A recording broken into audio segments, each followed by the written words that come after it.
पिछले 2 महीने में राहुल गांधी ने 2 बड़ी प्रेस कॉन्फ्रेंस की, आरोप लगाया वोट चोरी का, साक्ष्य पेश किए, उन लोगों को स्टेज पर ला खड़ा कर दिया जिसका नाम वोटर लिस्ट से हटा और जिसने हटवाया। दोनों बेखबर थे। सितंबर में हुई प्रेस कॉन्फ्रेंस में फोकस था कर्नाटक की आलंद विधानसभा का। राहुल ने ऑनलाइन वोटर डिलीशन फॉर्म्स के दुरुपयोग का आरोप लगाया। अब राहुल के आरोपों के एक हफ्ते के अंदर ही चुनाव आयोग ने अपने नियमों में अहम बदलाव कर दिया है। लोग इसे जोड़ रहे हैं कि क्या ये चुनाव आयोग का कन्फेशन है। इंडियन एक्सप्रेस की एक रिपोर्ट के मुताबिक चुनाव आयोग ने अब अपने ईसीआई नेट पोर्टल और ऐप पर एक नए ई साइन फीचर की शुरुआत कर दी है। इसके तहत जो लोग अपने आप को वोटर्स के तौर पर रजिस्टर करना चाहते हैं या फिर जो नाम हटाने या करेक्शन के लिए आवेदन करना चाहते हैं, उन्हें अपना आधार लिंक्ड फोन नंबर का इस्तेमाल करके अपनी आइडेंटिटी वेरीफाई करनी होगी। ये ई साइन फीचर जो सोमवार तक उपलब्ध नहीं था, वो मंगलवार को चुनाव आयोग के ईसीआई नेट पोर्टल पर फॉर्म जमा करते समय देखा जा सकता था। चुनाव आयोग ने नियम बदला तो राहुल गांधी का भी ट्वीट आया। राहुल गांधी ने कहा, ज्ञानेश जी, हमने चोरी पकड़ी तब आपको ताला लगाना याद आया, अब चोरों को भी पकड़ेंगे। तो बताइए, सीआईडी को सबूत कब दे रहे हैं आप? 18 सितंबर को बता दें, राहुल गांधी ने एक प्रेस कॉन्फ्रेंस की जिसमें कहा कि किसी ने ऑनलाइन आवेदनों के माध्यम से कर्नाटक के आलंद के मतदान केंद्रों से लगभग 6000 मतदाताओं के नाम हटाने की कोशिश की थी और ज्यादातर मामलों में आवेदन पत्र जमा करने के लिए वास्तविक मतदाताओं की पहचान का दुरुपयोग किया गया था।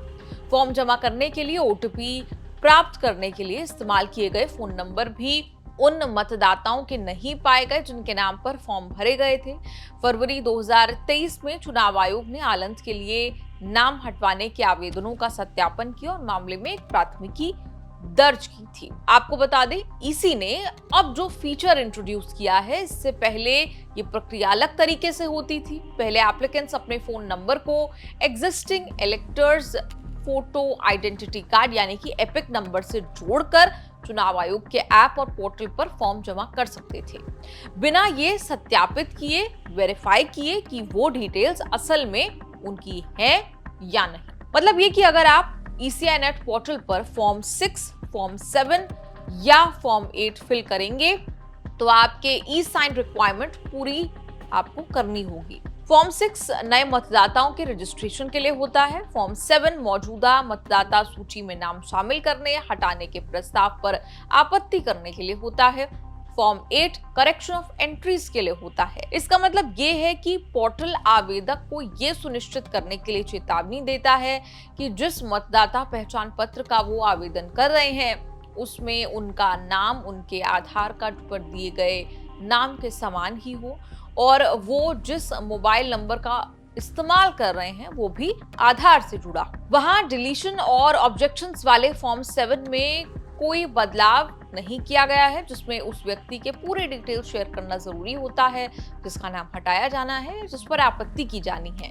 बता दें कि जब एक एप्लीकेंट फॉर्म भरता है उसके बाद उन्हें centre for development of advanced computing यानी CDAC द्वारा होस्ट किए गए एक बाहरी ई साइन पोर्टल पर ले जाया जाता है, जो कि यूनियन मिनिस्ट्री ऑफ इलेक्ट्रॉनिक्स और इंफॉर्मेशन टेक्नोलॉजी के अधीन वो चलता है, संचालित होता है।